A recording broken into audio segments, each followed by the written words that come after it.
यात्रा शुरू हुई थी एक माचिस की तीली से। क्या आज भी मैच बॉक्स की जितनी ईमानदारी से माफ होनी चाहिए?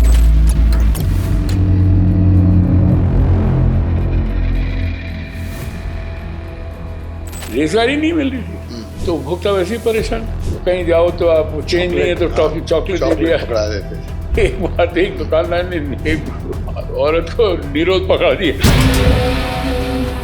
बिरयानी जो पीला रंग आता है, ये पीला रंग कहाँ से आता है? एक डाई है मेटेनिल येलो टेक्सटाइल डाई, और वो जहरीली चीज है।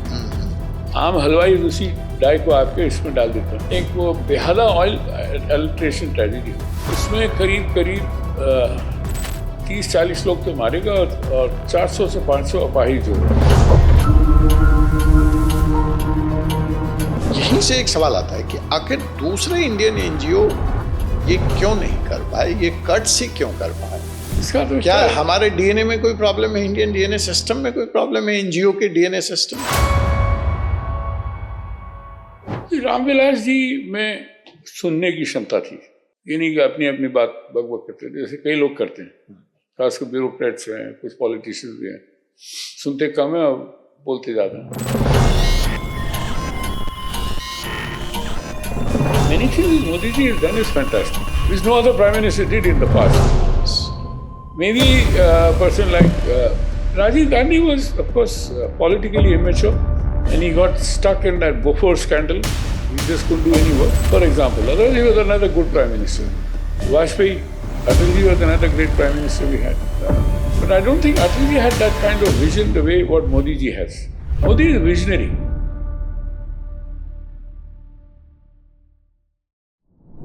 नमस्कार दोस्तों, and welcome back to Forsy supreme law podcast. Forsy supreme law where law meets people, जनता के द्वारा जनता का कानूनी चैनल। No preps, no scripts, no boundaries, आम आदमी की भाषा में असली सवाल और असली जवाब। मैं हूं doctor Ajay Kumar Pande, advocate supreme court of India, आपका होस्ट और आपका कानूनी दोस्त। 1.25 लाख सब्सक्राइबर के साथ लाखों views, 70 lakhs views we have crossed. यह वही प्लेटफॉर्म है जहां कानून को हम सुप्रीम कोर्ट के गलियारों से बाहर निकलकर आपके दरवाजे तक लाते हैं। आज के इस एपिसोड में बहुत खास है। आज हमारे सामने बैठे हैं एक ऐसी शख्सियत जिन्होंने माचिस की एक तीली से जयपुर के एक छोटे से गैराज से निकलकर न्यूयॉर्क, वॉशिंगटन, अफ्रीका, नैरोबी तक आग लगा दी, सिर्फ एक माचिस की तीली से। हाँ, हम जानेंगे यह किस्सा। यह लड़ाई शुरू की थी उन्होंने आज से 40 साल पहले, कंज्यूमर मूवमेंट को जयपुर के गैराज से निकालकर जिनेवा तक ले जाने का सफ़र, वॉशिंगटन, नैरोबी तक की यात्रा। जगदीश भगवती, जी हाँ, फेमस अर्थशास्त्री ने उन्हें लिविंग ट्रेजर कहा है।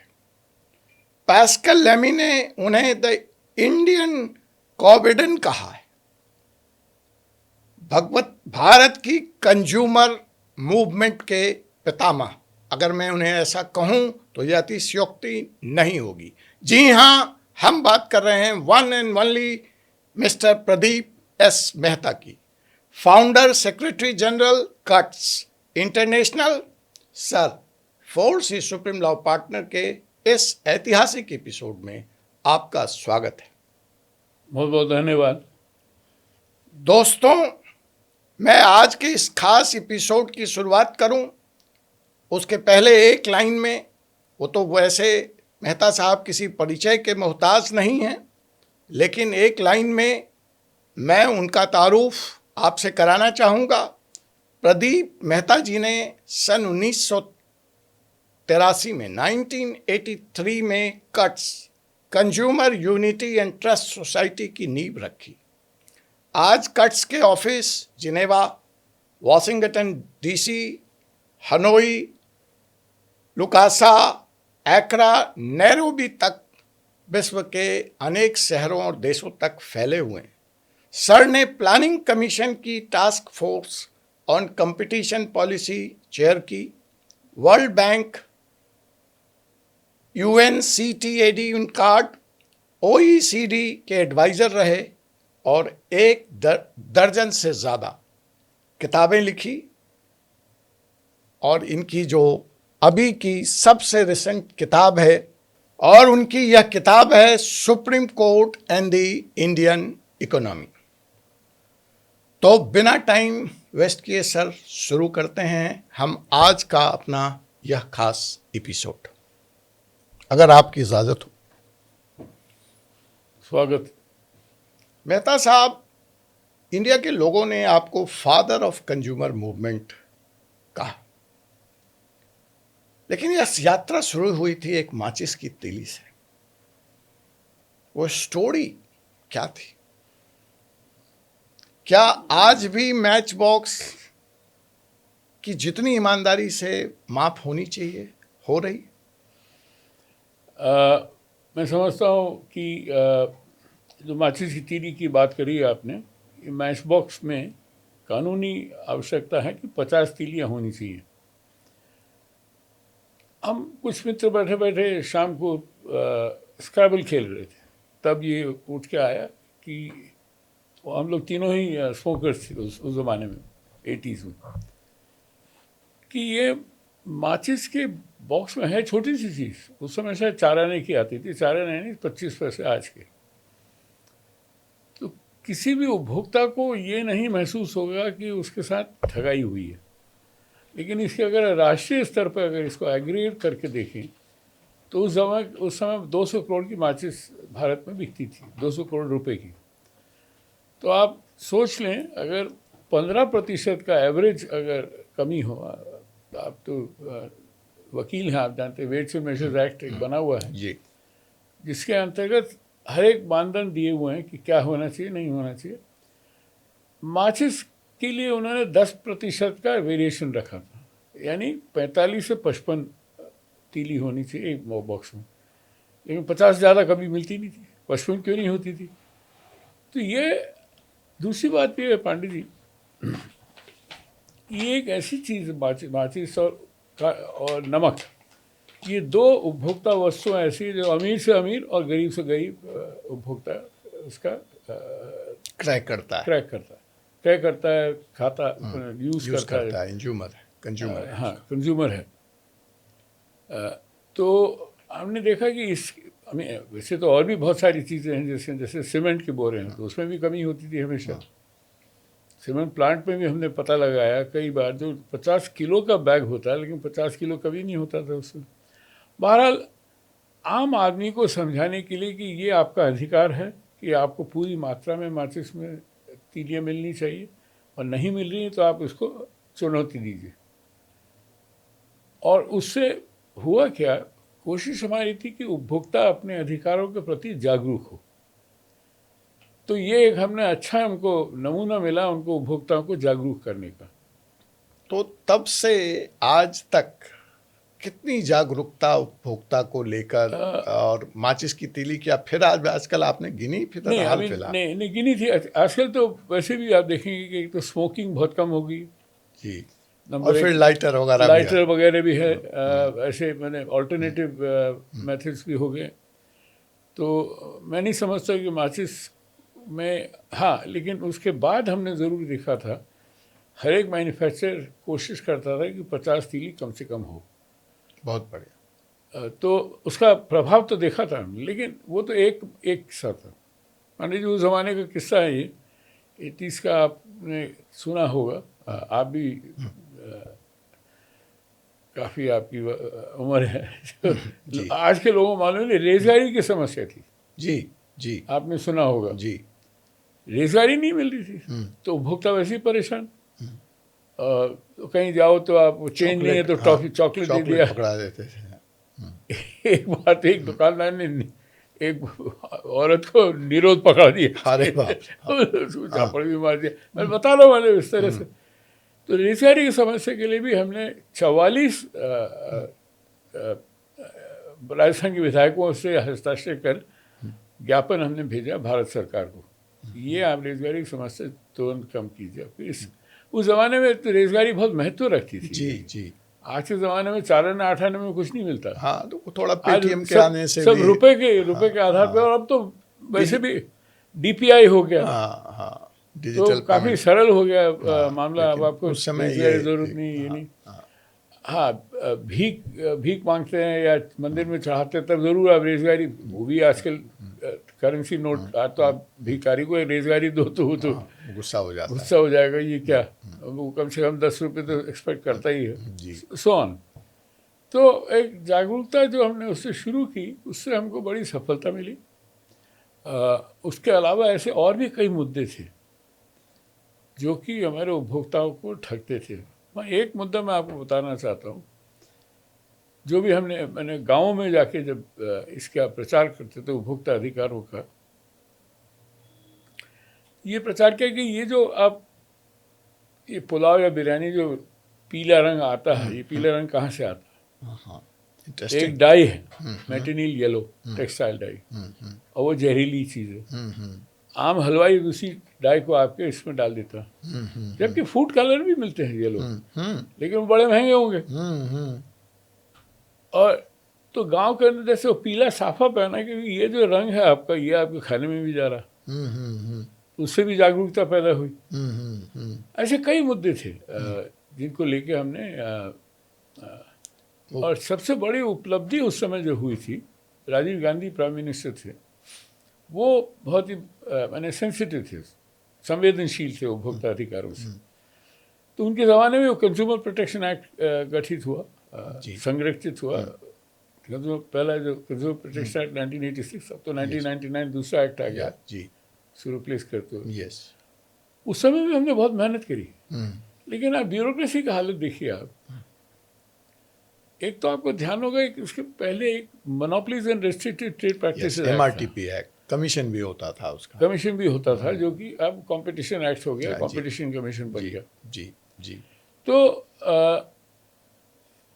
MRTP एक्ट के अंदर सरकारी एंटरप्राइजेज और सरकारी विभाग बाहर थे। वो उस समय इनकी वो उस समय जो सोच थी सरकार में कि king can do no wrong, राजा थोड़ी कोई अन्याय करेगा अपनी जनता के साथ, तो वो पूरा रखेगा। तो उस ज़माने में टेलीफोन डिपार्टमेंट ही टेलीफोन सप्लायर था जी, और कोई प्राइवेट पार्टी थी नहीं। गैस सप्लायर्स, LPG वाले, LPG, रेलवेज, ढेर सारे सीमेंट भी, फर्टिलाइजर भी। सीमेंट फर्टिलाइजर तो फिर भी प्राइवेट सेक्टर में थे, मैं बता रहा हूँ सरकारी सेक्टर का जो। तो तरुण दत्ता थे चेयरमैन उस कमेटी के, तो उन्होंने कहा MRTP एक्ट की तरह हम इनको भी बाहर रखना चाहते हैं, कंज्यूमर प्रोटेक्शन एक्ट से। तो हम लोगों ने विरोध किया उसका, और राजीव गांधी ने भी हमारी बात मान ली, नहीं, all public enterprises departments should come under the purview of the Consumer Protection Act.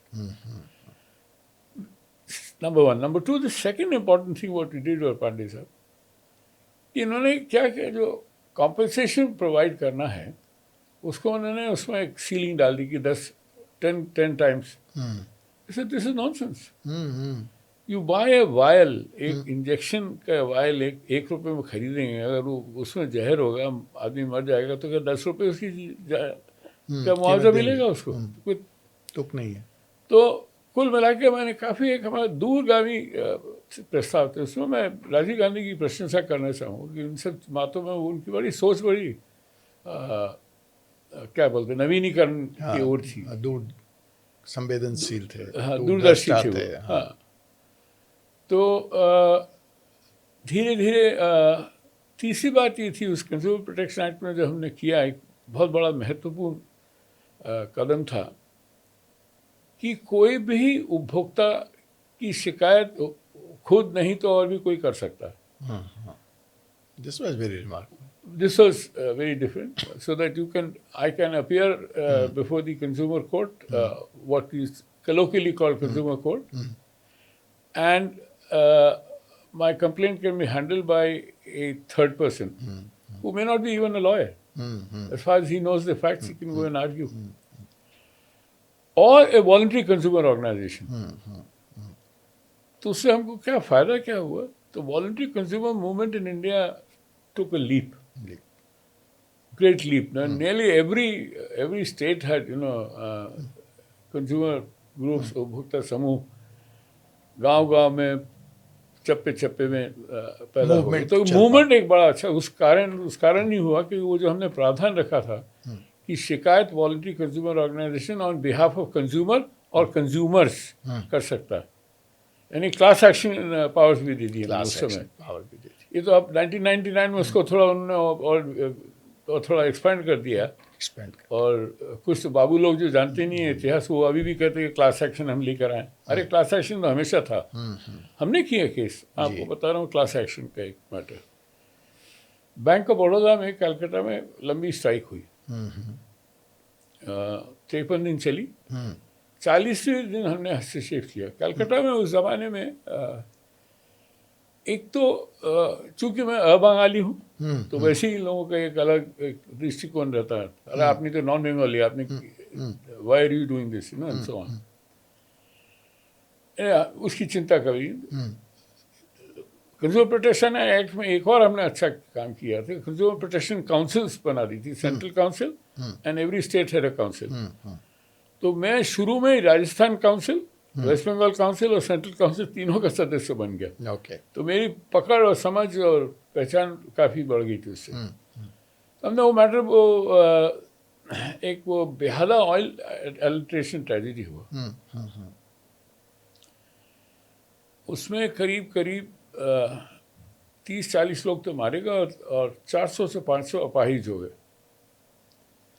शुरू में तो 1500 अपाहिज हो गए थे, लेकिन वो धीरे धीरे विटामिन की ट्रीटमेंट से वो ठीक हो गए। तो हम ये मैटर हम सीधा लेकर आए national consumer disputes redressal commission में जी, कि इसमें जो उस समय थ्रेशोल्ड था कि 10 करोड़ के ऊपर के मामले आप नेशनल कमीशन में सीधे आ सकते हैं, और स्टेट कमीशन की अपील्स।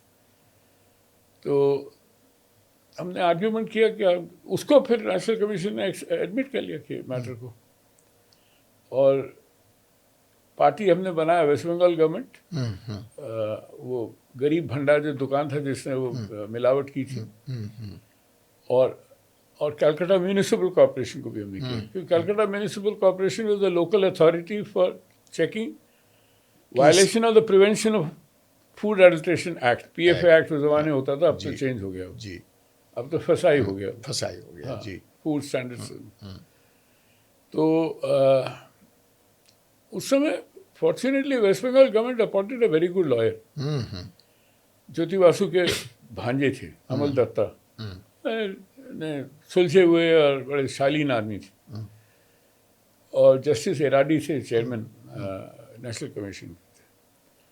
उन्होंने इस मामले को बड़ा संगीन मामला था, उसको बड़े इश्यू से लिया कि ऐसा पहला केस आया कि कंज्यूमर, यहाँ के हज़ारों कंज्यूमर्स अफेक्टेड हैं, उनको आप कैसे राहत पहुँचाएंगे।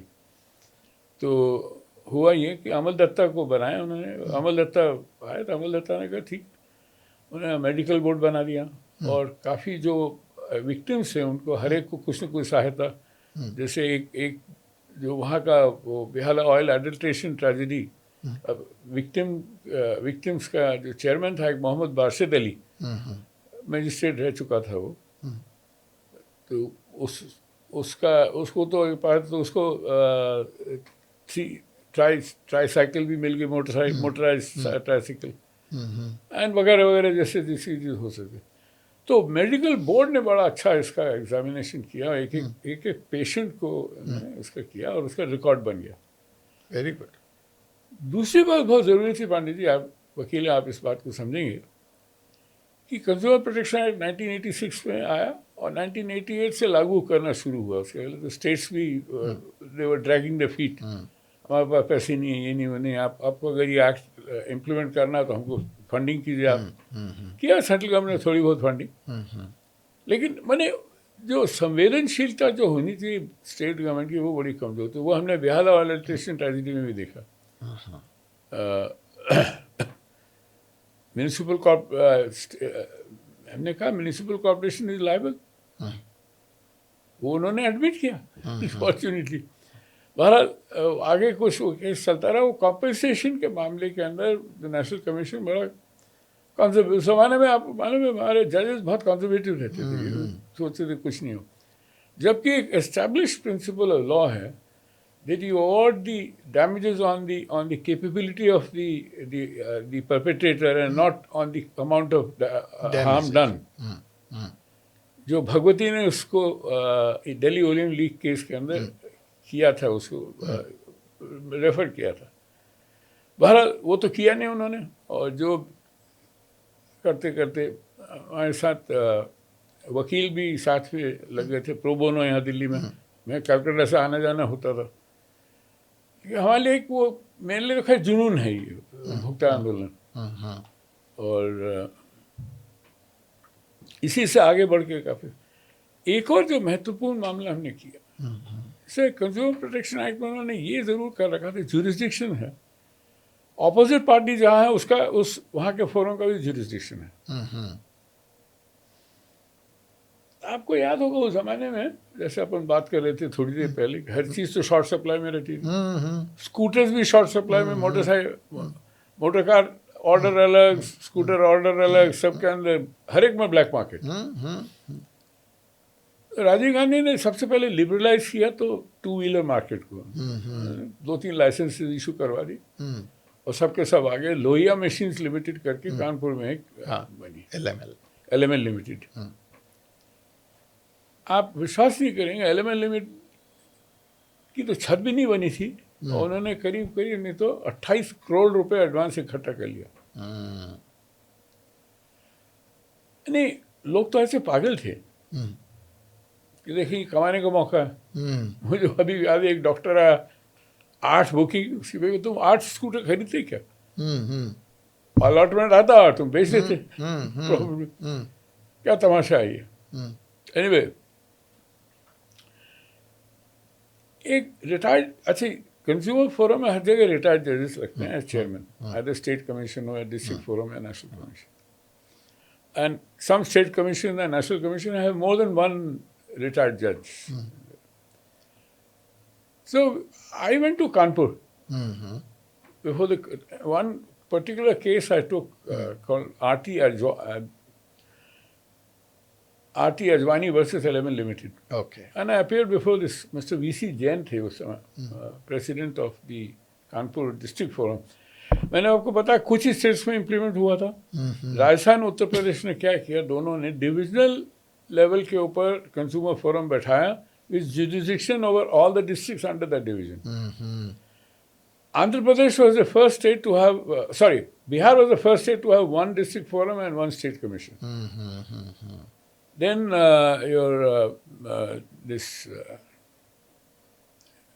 Andhra Pradesh was the first state to have one district forum and all the 23 districts it had, one each. But to say that, so what we did was we appeared before Jain साहब, ये है मामला, और ये cancellation बहुत हुए कि हमारा एडवांस वापस करो। एक उपभोक्ता संस्था और है, वो MRTP आयोग में गई, MRTP आयोग ने कहा there is no deficiency in service, सेवा में त्रुटि नहीं। हमने ये argument Kanpur district forum Jain साहब के सामने लिया कि इसमें सेवा में त्रुटि है। कैसे? क्योंकि जो आप डिपॉजिट रखते हैं उसके ऊपर एक आपको इंटरेस्ट मिलता है।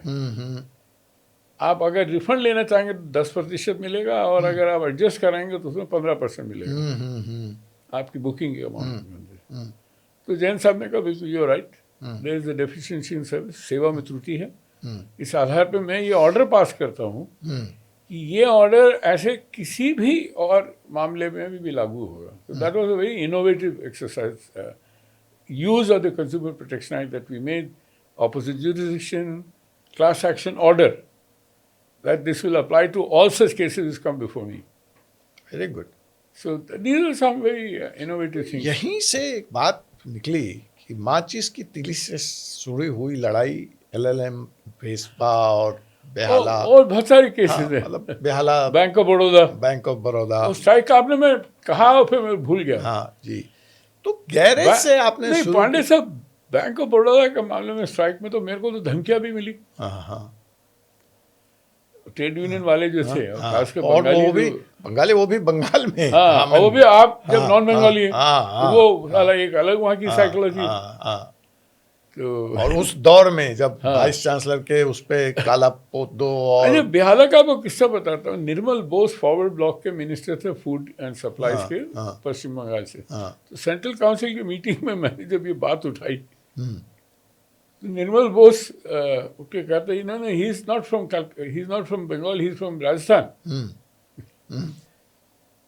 In Central Council, I had my Rajasthan address, but that is not the concept. We had a great minister, Nathuram Mirdha, union minister थे। उन्होंने चुटकी ली कि निर्मल बाबू, बंगाल भी भारत में है। तो वो बहस हम भी अभी तक भी हम लोग देख ही रहे हैं इस चुनाव हाँ, में। नहीं, बड़ा एक कनेक्ट हो गया। अच्छा, उस समय सही। बंगाल में क्या है कि उनकी मानसिकता में परोकियलिज्म बहुत है। हाँ। वैसे मैंने गैर बंगाली काफी सेटल हुए हैं, और गैर बंगालियों के कारण ही वहाँ पे जो भी उद्धार हुआ है, जी, जो भी प्रगति हुई है, तरक्की हुई है, गैर बंगालियों के कारण। जी। बंगाली एंटरप्रेन्योर्स कितने, 2-3 हैं बस। जी। तो वहीं से कि एक तो ये दिया सलाई से आप वहाँ तक पहुँच गए, और फिर उसी तरह से गैरेज से निकले आप जयपुर में, जो मुझे पता है कि आपने गैरेज से शुरुआत की थी। मेरे गैरेज में पैसे फिर तो थे नहीं हमारे पास। हाँ जी, फिर वहाँ से नैरोबी पहुँचे, न्यूयॉर्क पहुँचे आप, आज जिनेवा में हैं आप।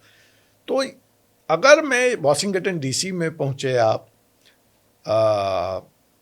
और भी कई जगह पे आपके ऑफिसेज हैं। हाँ। तो अगर मैं, और बहुत सारे इंडिया में एनजीओज काम करते हैं, तो बट जितनी जानकारी मेरे पास है उसके हिसाब से no other Indian NGO from a tier 2 सिटी। इंपॉर्टेंट ये है कि आप कलकत्ता से Tier 1 also. yes that हाँ, has a scale like this हाँ, from garage to international। तो इसमें एक तो ये है कि ये दो परिवर्तन मैं बताना चाहूँगा। एक तो ये है गैराज टू इंटरनेशनल सिटी। 1991 में एक है ये विश्व व्यापार संगठन। उस समय विश्व व्यापार संगठन था नहीं, WTO, लेकिन एक बहस चल रही थी to set up a world trade organisation, Uruguay round कहते थे उस समय। तो हुआ क्या, 1991 में हांगकांग में हमारे विश्व उपभोक्ता संगठन की हर तीसरे साल बैठक होती है। अब शायद 4 साल कर दिया उन्होंने धन की कमी के कारण। तो 1991 जुलाई में मैं गया हांगकांग में, और मुझे उन्होंने फंडिंग भी नहीं करी। Fortunately economic times came to my rescue. They said we will pay for your ticket. Very good. और मेरे एक वहाँ रिश्तेदार थे, उनके यहाँ ठहर गया मैं, और बाकी जो थोड़ा बहुत था वो अपने घर से आना जाने, जो खाना पीना हो सब। खाना पीना तो खैर वहाँ कॉन्फ्रेंस में फ्री था, मैंने note that you have to pay for yourself. तो हुआ क्या, उस समय 91 के अंदर जो पश्चिमी उपभोक्ता संगठन थे वो बात कर रहे थे बार बार, ये विश्व व्यापार संगठन आने वाला है और इसमें एग्रीकल्चर की सब्सिडीज़ है, बहुत सारी चीज़ें हैं इसके अंदर। तो इकोनॉमिक टाइम्स ने जो मेरा टिकट दिया इस शर्त पे कि 4 दिन की कॉन्फ्रेंस है, रोज़ एक प्रेस नोट हमको स्टोरी लिख के भेजेंगे आप। तो आई have done a lot of work like this. आप भी तो जर्नलिस्ट हैं, जर्नलिज्म में बहुत किया मैंने। Very good. तो हुआ क्या कि अब अगर मुझे रिपोर्टिंग करनी तो उस विषय को समझना भी है, और चूंकि मैं कानून और अर्थशास्त्री दोनों का स्टूडेंट हूँ, तो मेरे समझ में आ रही थी चीज़ें। कुछ चीज़ें जो नहीं समझ में आ रही थी, एग्रीकल्चर में जो टैरिफ है कि क्या है क्या नहीं है वगैरह वगैरह, तो हर चीज़ गूढ़ होती है। आप हर चीज़ समझ, आप जितना भी आप में समझ हो, आप ये है कि आपको कोई बेवकूफ़ नहीं बना सकता, इतनी समझ है। तो मैंने देखा कि ये जो WTO आने वाला, सन 95 में WTO इस्टेब्लिश हो गया। 94 में हर एक देश ने समझौता कर लिया।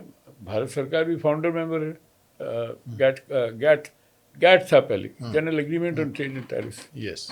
तो पांडे जी हुआ क्या, वो 4 दिन की स्टोरी जो मुझे लिखनी थी, तो तो मुझे समझने में ज़रूरी था कि मैं इसको गौर से समझूं और चारों दिन ताकि मैं ढंग से लिख सकूं।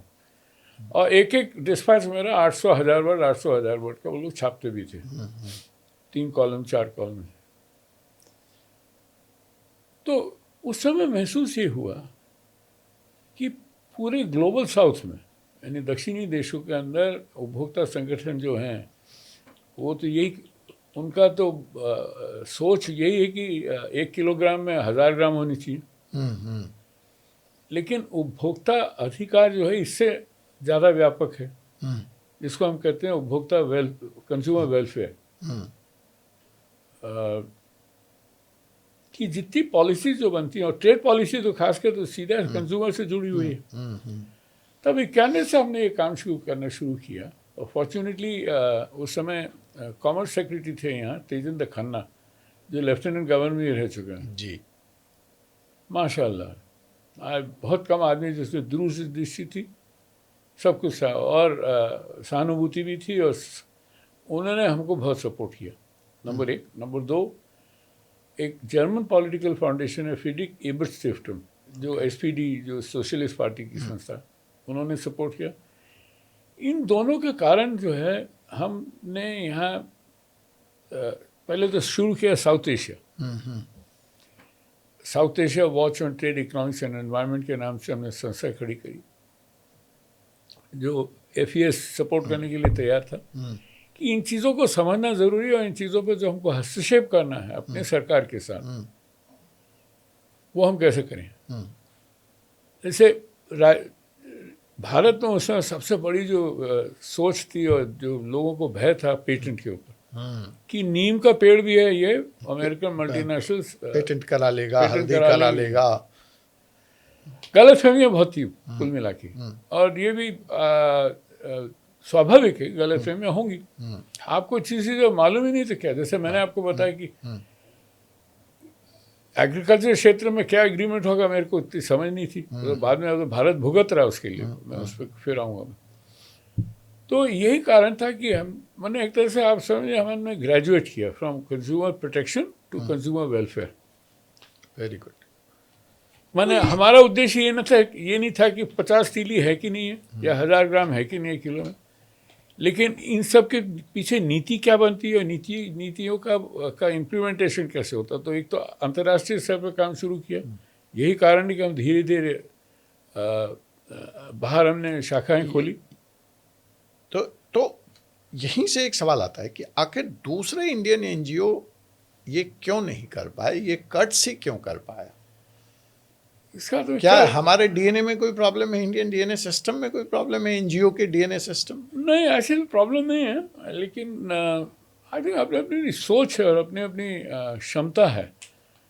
शायद मेरे में क्षमता है, वो अगर मैं नहीं होता इस संस्था का मुखिया तो शायद ये संस्था इतनी आगे नहीं बढ़ती। तो 40 साल हो गए इस यात्रा को आपके। 43 साल। एक ऑनेस्ट आंसर मुझे आज चाहिए आज आपसे। Is the Indian consumer better off in 2026 than he was in 1983, और is he just better deceived? No, he is certainly better off. He is more aware, he is far better off because of the impact of Consumer Protection Act, which has got a very wide network throughout the country, and other legislation like food safety, etc., which are all consumer laws actually. Competition Act and other consumer, they all the regulatory laws. If you look at the preamble, consumer welfare is one of the objects of that law, whether it is petroleum law, telecom regulatory law, whatever. So, consumer, fortunately, government understands, and any government, not only India, but that consumer welfare is a very wide issue. See, our whole economy depends upon the producer and consumer, and they're two sides of the same coin. If you don't consume, you won't produce. So if you produce, you have to find a consumer. So, and धीरे धीरे globalisation शुरू हुआ, खासकर 1950 हमने liberalisation भी शुरू किया 1991 में ही. 1999 was a turning point in India, if you remember. Yes. Dr. Manmohan Singh was the finance minister. P.V. Narasimha Rao, who in my opinion, P.V. Narasimha Rao was one of our best prime ministers. And we have not recognized that at all. He's a brilliant man, you know. He used to speak many languages, very erudite, and so on. उनसे भी he was also food and civil supplies minister for some time. Yes. So I used to interact with him directly in meetings and so on. So anyhow, So coming back to that point, so that is how we then started growing. And there was one foundation in America, Hewlett Foundation. The Hewlett Packard printers जो बनाते हैं, that foundation. Nothing to do with the printers, except that the money was given by the Hewlett family. They came to us, and this again, Panditji, is a matter of pride. That look, you are doing such excellent work on international trade, bringing the southern viewpoint into the global debates. We were very effective. We could reach out, you know, because our outreach has been one of the best possible among any NGO. Then why don't you have a center in Geneva? I have never seen any such case where a donor comes and tells the NGO that, look, we are going to fund you to do this. Without any selfish interest. उनका कोई interest नहीं था. उनका तो ये interest था कि ये जो इक्विटी जो है ग्लोबलाइजेशन में, इसको लाने के लिए अगर कट संस्था अगर काम करे तो उनको पूरा समर्थन देना चाहिए. Very good. तो इसी तरह जिनीवा से फिर 1996 में, वही 90s का दौर था, हमारा सारा एक्सपेंशन हुआ. 90s से लेके 2000 मिड 2000 तक. अफ्रीका में 3 ऑफिसेस खोले हमने. फिर वॉशिंगटन तो लास्ट पे, हनोई. तो ऐसे हमने काफ़ी ये जिसको मैं कहता हूँ अंग्रेजी में organic growth. This is not inorganic. ये नहीं कि हमने सोचा कि करना है इसलिए करना.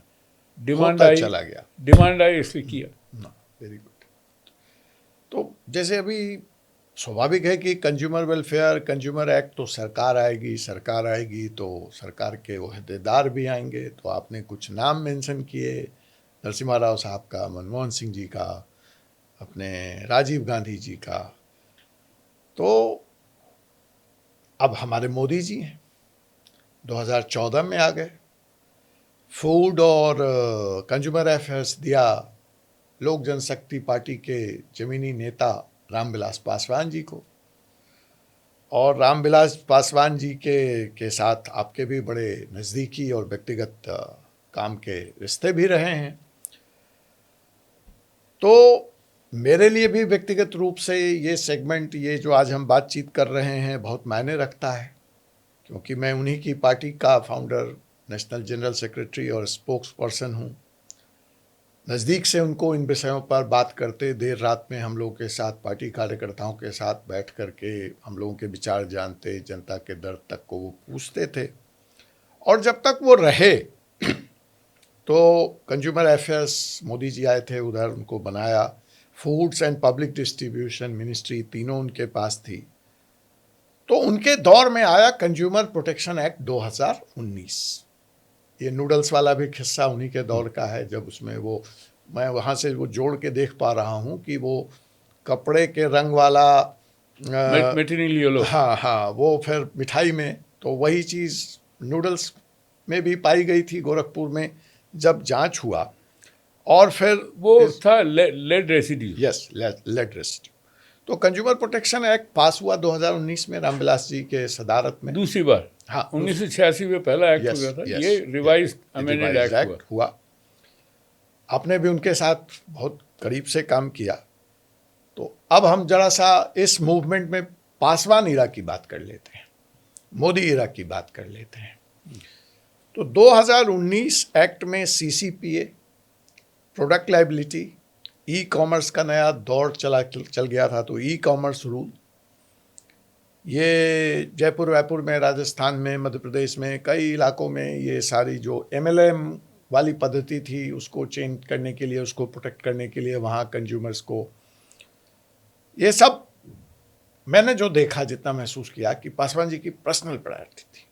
व्यक्तिगत थी, बड़े झगड़े होते थे साहब, कैबिनेट में होते थे, ब्यूरोक्रेसी से होती थी, लॉ मिनिस्ट्रीज के बड़े सारे सिस्टम्स और पुल आते थे। लेकिन इन सब के बाद वो लेके आए इसको, because he was a hands on minister. और अगर इन अधिकारों के लिए, बिकॉज जो लोक जनशक्ति पार्टी का हमारा नारा था कि हम उस घर में दिया चलाने चले हैं जहां सदियों से अंधेरा है, तो वो हमारी पार्टी का वो स्लोगन भी यहाँ आकर के रामविलास जी को उसको जीवंत रूप देने का, उसको कानूनी शक्ल देने का एक अवसर मिला। तो इमोशनल भी उनका टच था कि चलो शहर का तो एक आदमी कंज्यूमर फिर भी लड़ लेगा, बहुत सारी जागरूकता आ गई है, लेकिन वो जो आदमी सुदूर खड़ा है और उसने बड़ी मुश्किल से एक माचिस लेके आया है और उसमें भी उसके साथ बेईमानी अगर हो जाए तो उसके लिए क्या किया जाए, उसके लिए क्या किया जा सकता है। तो ये सारे सवाल उनके पास रहते थे। आपकी क्या भूमिका रही उन दिनों? आपने जब उनके साथ इंटरेक्ट किया तो क्या समस्याएं आई, किस तरह की मदद की, किस तरह का आपका अनुभव रहा उस दौर का 2019 में? रामविलास जी में सुनने की क्षमता थी, ये नहीं कि अपनी अपनी बात बक करते थे जैसे कई लोग करते हैं, खासकर ब्यूरोक्रेट्स हैं, कुछ पॉलिटिशियंस भी हैं, सुनते कम है और बोलते ज़्यादा। संवेदनशीलता उनमें भयंकर थी, जो ऐसा आपने 2-3 उदाहरण दिए। अब एक जो परिवर्तन लाए कंज्यूमर प्रोटेक्शन एक्ट में 2019 का एक्ट में, CCPA की आपने बात की, सेंट्रल कंज्यूमर प्रोटेक्शन अथॉरिटी, ये गैप था हमारे कंज्यूमर प्रोटेक्शन। जो अनफेयर ट्रेड प्रैक्टिसेस जो होती हैं, जो MRTP एक्ट में पहले थी, वो कंपटीशन एक्ट में नहीं लाए ये लोग, पता नहीं क्यों। हमने बहस की थी, इट शुड कंटिन्यू कि unfair trade practices can also be quite similar to anti competitive practices, can have the same what's it called, the same effect, the same colour, the same flavour and so on. So there was this gap. Now, under the Consumer Protection Act, you could take up complaints of unfair trade practices, Anuchit Vyapar Vyavhar, before a consumer forum. और consumer protection act में एक जो कमी हमेशा रही है, इनको injunction powers नहीं थे जो MRTP कमीशन को थे। आज आप गलत कर रहे हो तो वो आपको इंजंक्ट कर सकते हैं। MRTP एक्ट में एक प्रॉब्लम थी कि फाइन नहीं लगा सकते हैं, कंज्यूमर प्रोटेक्शन एक्ट में भी फाइन का प्रोविजन नहीं था, कॉम्पेंसेशन का था। कॉम्पेंसेशन के लिए प्रूव आप करने जाओ उपभोक्ता कि आपको क्या क्षति हुई क्या नहीं हुई, उसके लिए लैबोरेटरी रिपोर्ट लाओ, फलाना लाओ, बहुत माथा फोड़ी थी। तो CCPA का आना एक हमारी एक और सफलता हुई। उन्होंने कहा कि either you empower the state commissions and the national commission to deal with these acts with the power of injunction. Without the power of injunction, they will not be effective at all. And compensation or fine, not compensation. So that Ramvilas ji understood the problem, and he got that act included what the Central Consumer Protection Authority. Unfortunately, पंडित हमारे देश में क्या होता है कि implementation is often week. अब central consumer protection authority का DG कौन, additional secretary consumer affairs ministry में हुआ, should be separate independent agency. उसको मंत्रालय के अंदर घुसेड़ दिया, एक अंग बना दिया उसका। नहीं, ये हमारे देश में ये बड़ी गवर्नेंस की प्रॉब्लम्स बहुत है।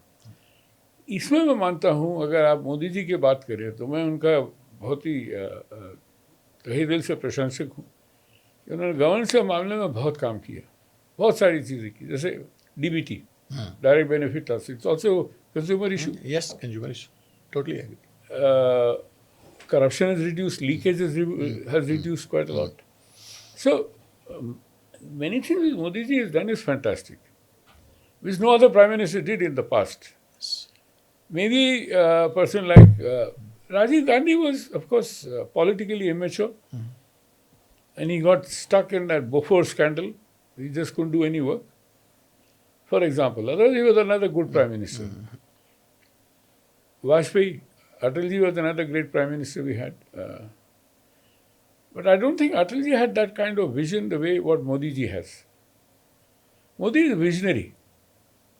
Atalji was a very peace-loving man, very good-humored. सबसे अच्छा संबंध रखो. मुझे याद है ममता जी was a minister in his cabinet. ममता जयललिता. हाँ जयललिता पार्टनर थे. कोलिशन. तो वो एक कहावत है ये मैं समझता हूँ कि it's not apocryphal, it is real. Calcutta गए अटल जी. मैं अटल जी से बड़ा अच्छा संबंध था बाय द वे. तो मैं जो एक 1983 में भी स्टार्टेड, थोड़ा सा मैं अलग जा रहा हूँ. वॉल न्यूज़पेपर से शुरू किया हमने उपभोक्ता आंदोलन तो ग्राम गदर.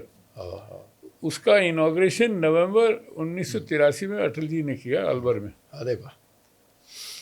तो वो मेरे लिए एक बड़ा वो क्या कहते हैं रोमांचक और वो इमोशनल मोमेंट है मेरे लिए. मुझे ये सेगमेंट इजाज़त नहीं देता, नहीं तो ऐसे ही बड़े सारे व्यक्तिगत अनुभव मेरे भी अटल जी के साथ रहे. खैर वो तो इंसान. तो एनीवे तो रामविलास जी की बात कर रहे थे. तो कुल मिला के वेरी वेरी कंस्ट्रक्टिव. अब ब्यूरोक्रेट जरूर बेवकूफ़ बना देते थे जी. उस समय मुझे याद है विश्वनाथन साहब हमारे कंज्यूमर सेक्रेटरी होते थे भारत सरकार के. और फिर पांडे जी आए, वहाँ भी कंज्यूमर सेक्रेटरी. तो बड़ी लड़ाइयाँ होती थी, हमारी भी हो जाती थी उन लोगों से. लेकिन एक दिन बड़ी कैबिनेट में पासवान जी ने मोदी जी से ये कहा कि आप मेरे अंडर हैं. तो सब लोग अरे क्या मतलब cabinet minister is under prime minister. तो कब no sir, I am not talking in that sense. What I am trying to say कि भारत का प्रधानमंत्री भी उपभोक्ता है और मैं उपभोक्ता मंत्री हूँ. तो साहब आपको भी कोई दिक्कत होगी तो मैं ही हूँ, रेगुलेटरी बॉडी आपका. और यहीं से वो कॉन्सेप्ट चला जागो ग्राहक जागो, जागृति का. और फिर रामविलास जी ने एक और नारा दिया पार्टी के अलावा देश के लिए, देश के उपभोक्ताओं के लिए. वो नारा था कि कंज्यूमर इज द किंग. हाँ, उपभोक्ता ही. ये नारा उनका नहीं है. इस नारे को, ये तो पुराना नारा है कि उसको जोड़ दिया. हाँ जोड़ दिया, मतलब उसको एक ऑफिशियल पार्लांस में लाया. जी मैंने क्या किया, इसको जेंडर सेंसिटिव किया. मैंने कहा consumer is the queen. Oh very good. लेकिन why do we ignore the lady, the better half? Yes yes. And if you look at a lot of consumer issues, the lady who has to deal with them. Yes. और sir मेरा सवाल ये है, ये सारी बातें ठीक है किताबों में. आज corporate is king, regulator is silent. आपने कहा रेगुलेशन तो बन गया और कंज्यूमर इज ए लिटिगेंट. आपने कानून बना दिया, वो कोर्ट के धक्के खा रहा है. इंफ्रास्ट्रक्चर क्या क्रिएट किया है, कितनी अदालतें हैं, कितने जज हैं, कितने अपॉइंट होते हैं, कितनी वैकेंसी है, वो सारे सवाल हैं. तो जो कंज्यूमर इज किंग से हम चले थे, जिस पे आपने कहा रामविलास जी ने भी दौड़ किया, वहाँ से हम कहाँ आ गए? Corporate is king, regulator is silent and consumer is litigant. तो पासवान ईरा का या मोदी ईरा का वो जो कंज्यूमर को लेके विल था, वो जद्दो करने की जो बात थी, that is missing. Pande ji मैं बताऊं आपको, I was member of at least 2 or 3 working groups of consumer affairs ministry before Ramvilas ji, where we wanted the consumer protection act to be a very friendly law, that you send a post card and your complaint should be resolved. You don't have to appear there at all. And I have done that. And H.K.L. Bhagat was the first minister who said it publicly also कि आप post card डालिए और सवाल आपको समस्या का समाधान हो जाना चाहिए. तो धीरे धीरे इसका न्यायीकरण होते गया, कोर्टिफिकेशन. कोर्ट फीस भी नहीं थी, अब कोर्ट फीस भी लगाने शुरू कर दिया. हमने कई बार 2-3 बार हमने कोशिश की कि आप लॉयर्स को डिबार कर दीजिए कंज्यूमर प्रोटेक्शन एक्ट के अंतर्गत, except on 3 grounds.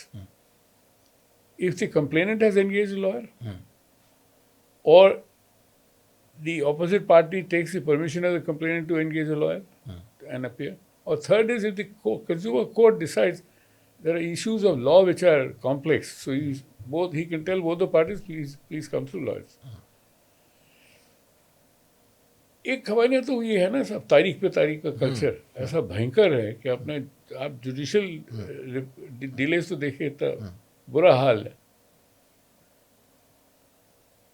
5 crore cases तो कोर्ट्स में फंसे हुए, 5 करोड़ और दूसरी जगह फंसे हुए, ट्राइब्यूनल्स में और रेवेन्यू बोर्ड में और पता नहीं का। तो वकीलों की तो चांदी है। तो अभी अगेन मैं थोड़ा सा परे जा रहा हूँ। अभी राजस्थान हाई कोर्ट की चीफ जस्टिस ने क्या किया कि let us work for 2 Saturdays in a month. वकीलों ने वर्कआउट कर दिया उसको। अरे आपको लिटिगेंट की, कंज्यूमर की तो चिंता ही नहीं है, आपको तो अपनी फीस की चिंता है। That we are facing same in Delhi. यहाँ भी कहा कि बैकलॉग हटाने के लिए सैटरडे को कोर्ट खुलेगा। तो वकीलों ने इसका विरोध किया, लेकिन ठीक है, मैं उस बिरादरी से आता हूँ, अब वो एक अलग विषय है। नहीं, आपको अपना व्यक्तिगत राय भी तो रखनी चाहिए, व्यक्तिगत सोच भी तो रखनी चाहिए। मैं बताने की ये कोशिश कर रहा हूँ कि उस विरोध का कारण क्या है। हाँ, आप बैठ के बात तो करिए बार के साथ। Exactly. हमारे भी कोई Exactly. प्रैक्टिकल प्रॉब्लम्स नहीं एग्जैक्टली ये क्या यूनिलैटरल एक्शन बहुत है। Yes, there you have to find out ना कि why communication, why we are objecting. That is what even the Modi government has failed in many cases, like the 3 farm laws. Yes. Fantastic laws which could have brought about a lot of reforms, Yes. including benefiting both the farmer and the consumer. Yes. तो communication ही नहीं था। तो इसी पे जो आपने कहा कि बात करिए, तो पासवान जी की यही विशेषता थी जो आपने भी कहा कि पासवान जी सुनते थे। हाँ, उनका एक नेचुरल रैपोर्ट था गरीब कंज्यूमर के साथ, उपभोक्ता के साथ। दलित पॉलिटिक्स का अनुभव लेके आए वो। पब्लिक डिस्ट्रीब्यूशन के वो कभी ठेकेदार नहीं बने, दो he was a minister for public distribution, but वो पब्लिक डिस्ट्रीब्यूशन के गार्जियन थे। इसलिए जो आपने कोविड के दरमियान जो अन्न पहुंचा सब जगह, वो भी उन्हीं की स्कीम थी। करेक्ट। आज कंज्यूमर अफेयर्स मिनिस्ट्री के पास वो पॉलिटिकल विल का अभाव दिखता है। क्या आप मेरी इस बात से सहमत हैं? एक तो सबसे बड़ी प्रॉब्लम क्या है इस सरकार में, एक मंत्री को 2-2, 3-3 विभाग देती है, बड़े बड़े विभाग। नहीं, उसमें मैं एक और जोड़ दूं तब इकट्ठे आपके साथ। पहली बात है कि क्या आप मेरी बात से सहमत हैं कि पासवान इरा का जो पंच है कंज्यूमर को लेके वो मिसिंग है अब? और दूसरा सवाल श्रिंक हो गया। हाँ, नहीं, दूसरा सवाल मिसिंग तो नहीं है। हाँ, कुछ तो देखिए, कुछ तो चीजें हमारे धारा प्रवाह में आ जाती है, तो मानसिकता में आ जाती है। तो उसी से दूसरा सवाल है, तो सिविल सोसाइटी क्या कर रही है? आप जैसे एनजीओ क्या कर रहे हैं? अगर हम कह रहे हैं कि वो मिसिंग है या वो उसका इंटेंसिटी लो है, तो what are we doing NGO? We are making the best effort to see that it doesn't slide further down. Yes, that is the biggest task that we have as an NGO. आज आप बुरा मत मानिएगा, जो उपभोक्ता की जो दुर्दशा है वो खुद ही है उसका कारण। वो खुद अपने आप को असर्ट नहीं करना चाहता। और मैं तो कह रहा हूँ एक चीज़ और है, आप देखिए, उपभोक्ता की रिस्पॉन्सिबिलिटीज़ भी हैं, जिम्मेदारियाँ भी है। वो क्या कर रहा है? सबसे बड़ी जिम्मेवारी की शिकायत करो। जी, हमने एक नारा दिया था शुरू में 80s में, if you can't complain don't grumble. हमारे यहाँ ड्राइंग रूम में बैठे बैठे हम लोग बातें करते रहते हैं, लेकिन शिकायत नहीं करना तो चाहते। आजकल तो और व्हाट्सएप आ गया है, अच्छा वाला जो भी अब खाली दोष निकालते रहते हैं। करेंगे नहीं। मैं मानता हूँ कि तुम कोशिश करोगे कुछ नहीं होगा, लेकिन कोशिश तो करो। अब हम पासवान जी के को लेके उनके दौर में कंज्यूमर उपभोक्ता आपके अनुभव बात कर रहे थे, कोई आपका मेमोरेबल वार्तालाप उनके साथ जो यादगार हो कंज्यूमर राइट्स को लेकर के, या जिस मोमेंट को लेके आप आज भी पासवान जी को याद करते हैं या वो आपको याद आते हैं, ऐसी कोई बात आप शेयर करना चाहें? वो जैसे आप बताए थे जिनेवा में आप उनके साथ थे। जिनेवा में हर साल एक वैश्विक बैठक होती है उपभोक्ता अधिकारों पर, अंकटाड करती है, United Nations conference on trade and development. It's called the expert group on consumer policy. So ministers come, secretaries come, civil society attends, and all of us go there. So I remember in one instance, Ramvilas ji भी आए, उन्होंने अपना भाषण दिया। उनके भाषण में मैंने उनकी क्या मदद की, जगह जैसे जो अंग्रेजी शब्द थे उनका क्या उच्चारण होना चाहिए वो मैंने देवनागरी में लिख के उनको दे दिया। He was very happy. इनका कम से कम you should not look odd कि आप पियर है तो पियर बोलेंगे, नहीं तो उसको बोलेंगे पियरे फॉर एग्जाम्पल। तो ऐसे तो करके he was very happy with that approach that we did. लेकिन वो बाबू लोग देखते कि अरे ये पता नहीं क्या कर रहा है। Ramvilas ji never allowed babus to come in between. काम तो करना पड़ता है बाबू के साथ, क्या करे तो, लेकिन फिर भी। बहुत बढ़िया। तो आज बैंकिंग को हम ले लेते हैं, इंश्योरेंस सेक्टर को ले लें, जहाँ पे मुझे लगता है कि कंज्यूमर सबसे ज़्यादा परेशान है आज के दिनों में। अगर मैं बात करूं इस तरह के प्राइवेट बैंक्स की, HDFC, American express, insurance sector में ICICI लोम्बार्ड की बात करूं, और इन सब बड़ी बड़ी जो कंपनियां हैं, बड़े बड़े जो बैंक हैं, इनके खिलाफ अगर मैं आज कंप्यूटर फोरम में चला भी जाऊँ आपकी उस बात से कि भैया you don't complain, don't grumble if you can't complain, तो लेकिन सर मैं आपसे बड़ा प्रभावित होता हूँ और हिम्मत जुटाता हूँ और इन सारे महारथियों के खिलाफ बड़े बड़े मैं पहुँच जाता हूँ जी कंज्यूमर फोरम। साहब मुझे 3 से 5 साल तो लगे। ये एक बड़ी जो आप तारीख की बात कर रहे थे, तो जो 2019 में टिथ प्रॉमिस किया था मुझे एक्ट ने, क्या वो फेल हो गया? एक बड़ा फेलियर ये था, वकीलों ने मिलके वकीलों को कंज्यूमर प्रोटेक्शन एक्ट का जुरिस्डिक्शन से निकलवा दिया। तो ये तो बहुत ही नेगेटिव कदम है, रेट्रोग्रेसिव है। तो कल डॉक्टर भी ये बोलेंगे, डॉक्टर तो बोल ही रहे हैं शुरू से कि we are not under consumer protection act. All services, if you look at the definition of services की जो परिभाषा है सेवा को, उसमें हर एक सेवा है उसमें आती है। अब ये सुप्रीम कोर्ट ने कैसे ऑर्डर पास कर दिया, मैं समझता हूँ कि बहुत ही निंदनीय है। इस पे करेंगे कभी हम और बात इस विषय पे, वकीलों को आप निकालने का क्या मतलब है? नहीं, अच्छा हम केस फाइल कर चुके हैं वकील नहीं, लेकिन फॉर डेफिशिएंसी इन सर्विस। खैर देखिए जीते भी हैं। हाँ, वो एक अलग कॉन्सेप्ट है कि हम वकील या वकील की जो बिरादरी कहते हैं कि हम सर्विस ही नहीं दे रहे हैं आपको, ठीक है, और सर्विस नहीं दे रहे तो क्या कर रहे हैं? फीस मत लीजिए आप। नहीं, फीस का तो कॉन्सेप्ट वो एक अलग बहस है, लेकिन मेरा यहाँ पे सवाल था कि चलिए जो नहीं हुआ, जो निकल गया। मैं बता रहा हूँ कंज्यूमर प्रोटेक्शन एक्ट की बात कर रहे हैं हम लोग, इसीलिए कह रहे हैं उसमें एक ये कमी अभी पैदा हुई सुप्रीम कोर्ट के ऑर्डर से जी। और ये बहस मैं कह रहा हूँ डॉक्टर्स भी बहुत दिनों से कर रहे हैं, बिल्कुल आई एग्री। और वो लोग डॉक्टर ज्यादा पीटे हैं मेडिकल नेग्लिजेंस के मामले के अंदर, ज्यादा पीटे हैं। करोड़ों का मुआवजा भी दिया गया and supreme court has approved, upheld the judgment of the consumer courts. तो कल वो करेंगे तो तब आप क्या करेंगे? कल आपको साथ अगर डॉक्टर ने अगर कोई नेग्लिजेंस का काम किया, सही है आपकी बात, लेकिन मैं ये कहना चाह रहा हूँ कि जहाँ है वहाँ भी तो 5 साल लग रहे हैं, 3 साल। वो बात अलग है, वो तो मैंने आपको बताया ना। अनफॉर्चुनेटली हुआ क्या है कि कोडिफिकेशन हो गया।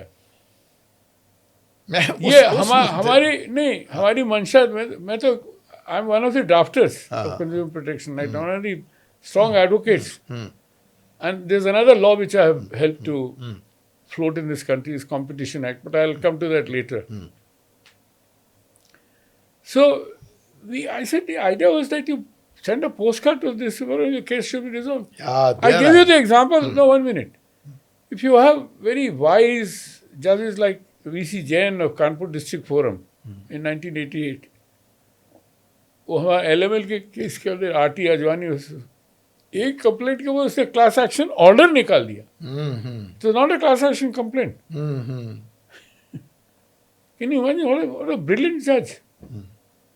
He says all such matters will be dealt with under the same law, under the same order. अब 18% ने 15% इंटरेस्ट क्या था? अब थोड़ा और लेते हैं इसको, चीज़ें भी बदली हैं। बैंक घर बैठे 1 दिन के डिले पे आपका सिविल स्कोर खराब कर दे रहे हैं। हिडन फीस लगा दे रहे हैं। इंश्योरेंस क्लेम तो साहब सेटल कराना इस देश में, आपको इंश्योरेंस बेचा जाता है, लेकिन when it comes to getting your claims क्या होता है? और इन सब का रेगुलेटर आरबीआई नहीं, इंश्योरेंस का रेगुलेटर तो IRDA है। IRDA, हाँ, they are just sitting mum. status quo is. Yes. They are status quo is. Yes. तो अच्छा, 40 ऑल फाइंड एन एक्सक्यूज, अब हम क्या कर सकते हैं? हाँ जी, हम क्या कर सकते हैं? और उसके खिलाफ अपील भी नहीं, आरबीआई के ओम्बुड्समैन के उस डिसीजन के खिलाफ अपील भी नहीं कर सकते, IRDA के उसके खिलाफ अपील भी नहीं है। फिर आप जाइए नीचे से शुरू हुई है, सिविल में, जिस लॉ ऑफ टॉर्ट में शुरू हुई है, डैमेजेस में शुरू हुई है। एक ऑनेस्ट आंसर जो मैं इस वक्त आपसे सीख कर रहा हूं, क्या आपको लगता है कि आरबीआई आज की तारीख में कैपिटिव रेगुलेटर की भूमिका में आ चुका है? तटस्थ? नहीं, मैं नहीं मानता हूँ, इस बात से मैं असहमत हूँ। I don't think the RBI has been captured by vested interest. They have very very bright governor now, Sanjay Malhotra, who happens to be a friend. I'm not saying that because he's my friend, but he's a very wise man. And he's just come out with new regulations to ensure that, you know, banking is more fair than what it is not. For जैसे आप उपभोक्ताओं की बात कर रहे हैं आप, तो जो उपभोक्ता संरक्षण की जो बात उन्होंने कही है कई बार, वो मैं ये देख रहा हूँ कि वो हो रही है। लेकिन मैंने क्या बताया कि अपने सिस्टम के अंदर इतना स्टेटस कोइज्म इतना है कि कोई परिवर्तन लाने के अंदर 10 साल भी लग सकते हैं, 20 साल भी लग सकते हैं। कंपटीशन एक्ट की मैंने आपसे बात कही, हमने शुरू किया था 1991 में, जब यशवंत सिन्हा फाइनेंस मिनिस्टर थे, और आते आते वो 2006 हो गया। 9 और 6 15 साल। 2002 में पास हुआ, सुप्रीम कोर्ट ने उसको स्टे कर दिया कि आप इसका जो चेयर है ये रिटायर्ड जज होना चाहिए। रिटायर्ड जज, हमारी ये भी तो एक अनफॉर्चुनेट बहस है ना, रिटायर्ड ब्यूरोक्रेट एंड रिटायर्ड जज। व्हाई नॉट ए सिटिंग जज, why not a sitting bureaucrat? when they are young and they have the vigor and rigor to deal with matters. Anyway, our competition act, that what we were able to get implemented finally in 2007 it got implemented when there was the Competition Act was amended. An appellate tribunal headed by a retired Supreme Court judge was created, and the commission as a regulator was created. So that's kind of a trade-off bargain with the Supreme Court, and the Supreme Court then allowed the act to be implemented in full. But the surprising part is that, we often, if you don't mind, I don't think many of our judges are smart or even they understand as to what is happening in the country. All sector regulators have judicial powers, quasi-judicial powers. All sector regulators, electricity, telecom, etc., etc. And they are not headed by judges. They are headed by babus, bureaucrats. So how can you not take notice of what is already happening in the country? Any judge should be aware of what is the judicial framework in our country is not. ये आपने जो किताब जो बताई है, supreme Court and Indian economy, ये किताब मैंने लिखी इसी आधार पे है कि इकोनॉमिक आउटकम्स क्या होते हैं आपके जजमेंट में, उस पर आपको कोई ध्यान ही नहीं है, तबाह हो जाते हैं। और ये बाय द वे ये प्रधानमंत्री के कहने पे ये किताब लिखी है मैंने। बहुत बढ़िया। मैं उसी किताब पे आने वाला ही था कि आप नेचुरल फ्लो में आ गए, तो खैर मेरा 2 सवाल और था, मैं उसको स्किप करता हूँ। तो आपने इसमें 6 लैंडमार्क जजमेंट की बात की है, हमारे supreme Court and the Indian economy. तो 6 लैंडमार्क जजमेंट आपने इसमें बात की है, हमारे मेहता साहब ने इस किताब में। तो अब मैं यहाँ पे आपसे ये जानना चाहूँगा, इन 6 जजमेंट में से ऐसा कौन सा जजमेंट है जहां पे आपको लगता है कि court has gone wrong? Everyone, only in one it has gone right. Very good. This is what we are saying. Now, what we have not only just criticized it, we have also suggested what this is the solution. So there is, Pandey Sahab, there is in each case chapter, there's a case law discussed, and then what should have been done is this. So Then secondly, there is an epilogue to it. That is to take a comprehensive look at the whole thing.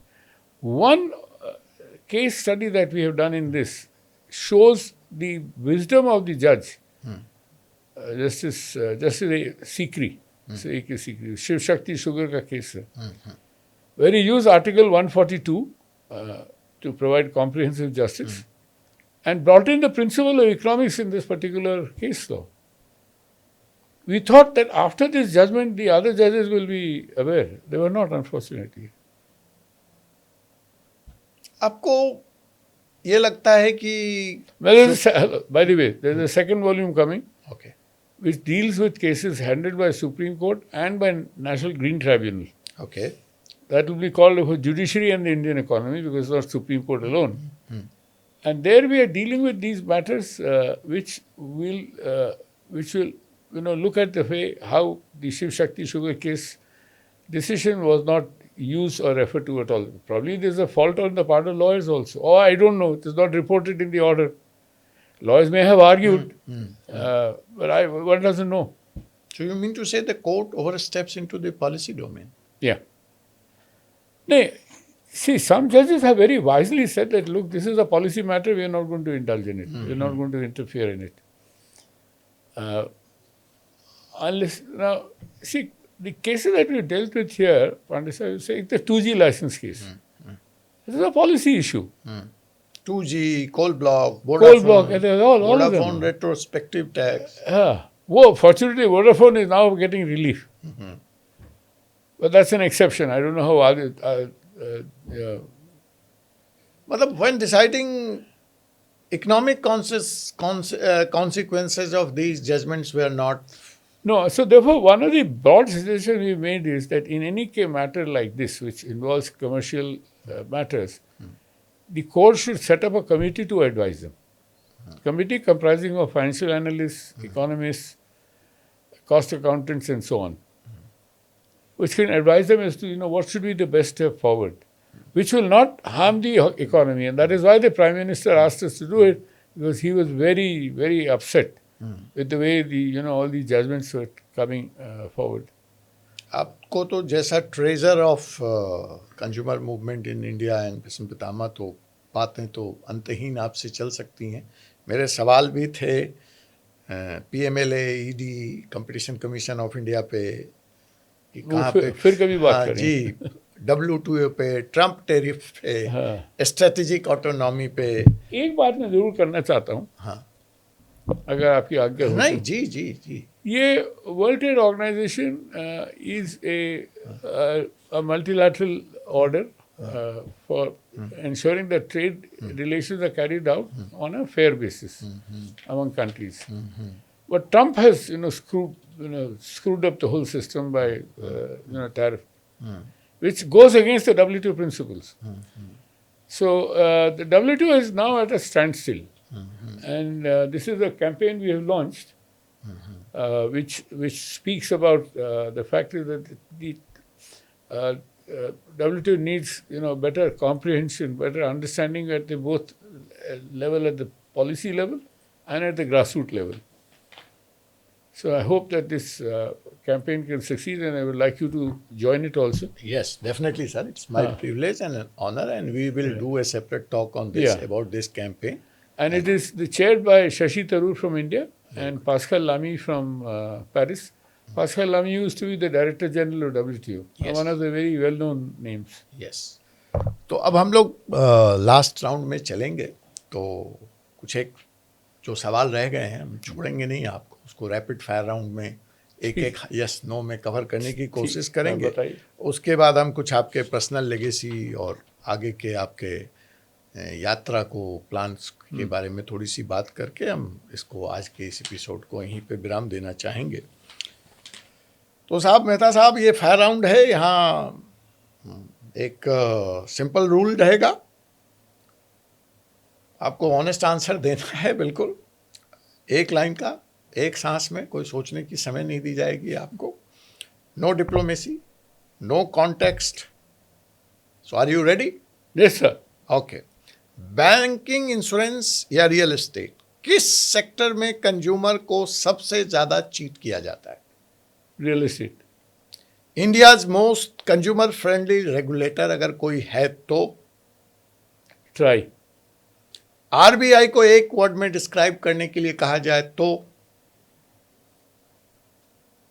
Archaic. PMLA या NDPS, ज्यादा बिगड़ा हुआ कानून कौन है? PMLA. Real estate, banking, insurance की industry पे CCPA का सबसे ज्यादा हैमर चला या नहीं? CCPA which on real estate? CCPA consumer protection. No, I know. Which sectors? हाँ, sectors are real estate, banking, insurance, जिसके लिए मेन लाया गया था मास। वो हैमर चला कि नहीं? कितना हद तक उनकी हेजीमोनी को? CCPA does not deal with any of these three sectors. If you notice. Trump tariff या चाइना इकोनॉमिक आधिपत्य इंडिया के लिए बिगर थ्रेट कौन है?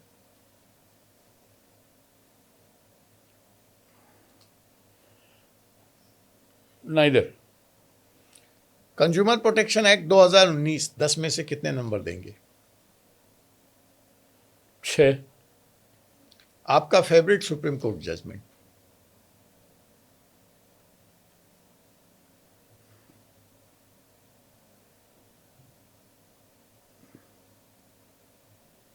Bhagalpur blinding case. सीसीआई को एक वर्ड में आप टूथलेस कहना चाहेंगे या टिथिंग कहना चाहेंगे? या टूथलेस या टिथिंग, काट सकता है या? No, it's neither.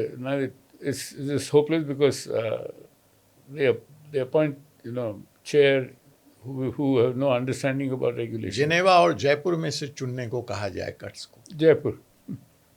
कॉफी या चाय? कॉफी। अगर आप एक रेगुलेटर को स्क्रैप करना चाहें वो कौन सा होगा?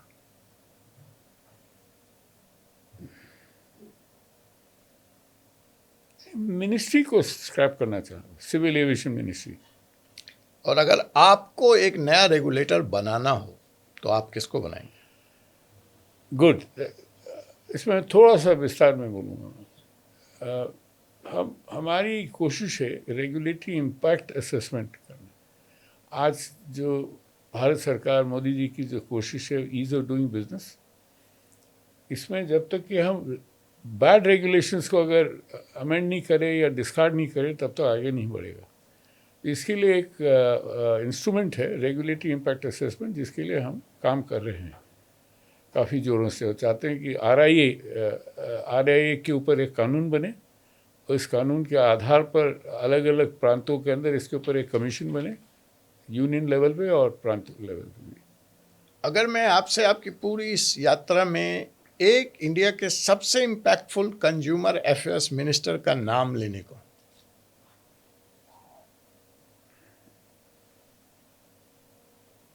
सबसे इम्पैक्टफुल नरसिम्हा राव। प्रदीप मेहता जी इन 2084 100 साल का कट्स आप कैसे देखना चाहेंगे? आज कट्स 40 साल का हो, 100 साल का cuts 2084, right. Prosperous and effective. Jagdish Bhagwati साहब ने आपको लिविंग ट्रेजरर कहा, पैस्कल नामी ने आपको रिचर्ड कॉर्बेडन से कंपेयर किया। इस रिप्यूटेशन के साथ एक वो लड़ाई जो आप हार गए और जिसका दर्द आज भी आपको?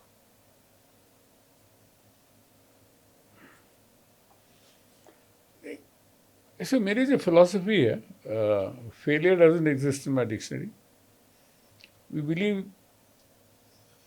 We believe in deferred success. आज नहीं होगा, आइदर लेसन लर्न और डेफर्ड सक्सेस। तो नेगेटिवली मैं देखता ही नहीं किसी चीज़ को, मेरी आदत ही नहीं है, मेरे जहन में नहीं है। संस्था को उसी तरह से खड़ा कर, look at things positively. Mehta साहब, आज का हमारा ये एपिसोड हजारों युवा लॉयर्स देख रहे होंगे, देखेंगे, जो कंज्यूमर लॉ की भी प्रैक्टिस करते हैं, करना चाहते हैं, वो आज के इस एपिसोड में आपको बड़े ध्यान से सुन रहे होंगे। उनके लिए आप क्या कहना चाहेंगे? उनके कैरियर के लिए, उनके कैरेक्टर में, उनके काउज में एक शब्द। Don't seek adjournments. और अब आखिरी सवाल आज के इस एपिसोड का, आपकी किताब, अगली किताब कौन सी है और कब आ रही है? अभी मैं 3 किताबें लिख रहा हूँ। एक तो है ये इसी का सेकंड सीक्वल है इसका, Supreme Court and Indian economy का, it's called judiciary in the Indian economy. इसके अंदर 2-3 नेशनल ग्रीन ट्राइब्यूनल के केसेस भी एनालाइज कर रहे हैं। दूसरा एक मेरा फेस्टिफ्ट बन रही है। Festschrift is it's a German word for a collection of essays in the honor of another scholar by various scholars. That is being titled as The Incorrigible Pradeep Mehta. Very good. And third book is my autobiography, which has got title Why Does Pradeep Mehta Get So Angry? Very good. Mehta साहब, इसके साथ ढेर सारा धन्यवाद आपको। 40 साल आपने इस देश के आम आदमी के लिए, आम उपभोक्ता के लिए निस्वार्थ भाव से लड़ाई लड़ा, बिना शोर मचाए, बिना पॉलिटिक्स के। जयपुर की एक गैरेज से जिनेवा तक का सफ़र, यह सिर्फ एक संस्था की कहानी नहीं है, एक इंस्टीट्यूशन की कहानी नहीं है, यह भारत के सिविल सोसाइटी की सबसे खूबसूरत कहानी है। और उस कहानी के सबसे महत्वपूर्ण किरदार आप हैं। आपको 4C सुप्रीम लॉ पार्टनर की तरफ से बहुत बहुत साधुवाद है, धन्यवाद है, आभार है। आप जैसे लोग अगर आज यहाँ नहीं होते तो हमारे जैसे एडवोकेट्स भी नहीं होते। कानून भी आप जैसे लोगों के कारण जिंदा है और जिंदा रहना चाहिए। दोस्तों, आज की हमारी यह बातचीत उपभोक्ता आंदोलन के भीष्म पितामह प्रदीप मेहता जी के साथ आपको हिलाएगी, आपको झकझोड़ेगी। कई सवाल पूछना था अभी इनसे, जो हम नहीं पूछ पाए, वो आप हमसे कमेंट के माध्यम से पहुंचाएं, हम मेहता जी तक पहुंचाएंगे और उसका जवाब आप तक देने का प्रयास करेंगे। हमने आज यह प्रयास किया कि हम मेहता जी से एक बहुत खुली बातचीत करें, वो सवाल पूछें जो दूसरे चैनल्स, दूसरे मीडिया, दूसरे पॉडकास्टर्स नहीं पूछते। और अगर आपको लगता है कि हम दोनों ने बड़ी ही सफाई और ईमानदारी से अपना काम किया है, तो आप हमारे 4C सुप्रीम लॉ पार्टनर तक यह संदेश पहुंचाइए। चैनल को लाइक कीजिए, शेयर कीजिए और कमेंट में बताइए कि आप इस विषय पे हमसे और क्या जानना चाहते हैं। अगर आप मेहता जी के इस कट के जो नई मूवमेंट है ट्रेड को लेकर, WTO से इससे जुड़ना चाहते हैं, तो वह बात भी, मेहता जी का लिंक, इनकी वेबसाइट, कट्स का ये पैम्पलेट्स हमारे डिस्क्रिप्शन में मौजूद है। आप सीधे भी उनसे संपर्क कर सकते हैं। कानून ना आपका है, ना हमारा है, ना मेहता जी का है। यह देश संविधान से चलता है और संविधान की पहली शब्द है we the people of India. हम भारत के लोग, तो हमसे, आपसे, सबसे मिलकर यह देश बना है।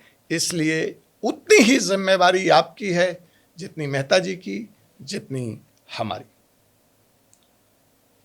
अगले एपिसोड में फिर एक ऐसे ही सवाल के साथ, एक ऐसी ही शख्सियत से आपसे मुलाकात होगी। तब तक के लिए मुझे advocate doctor Ajay Kumar Pandey, supreme court of India को अनुमति दीजिए। जय हिंद, जय भारत, जय संविधान।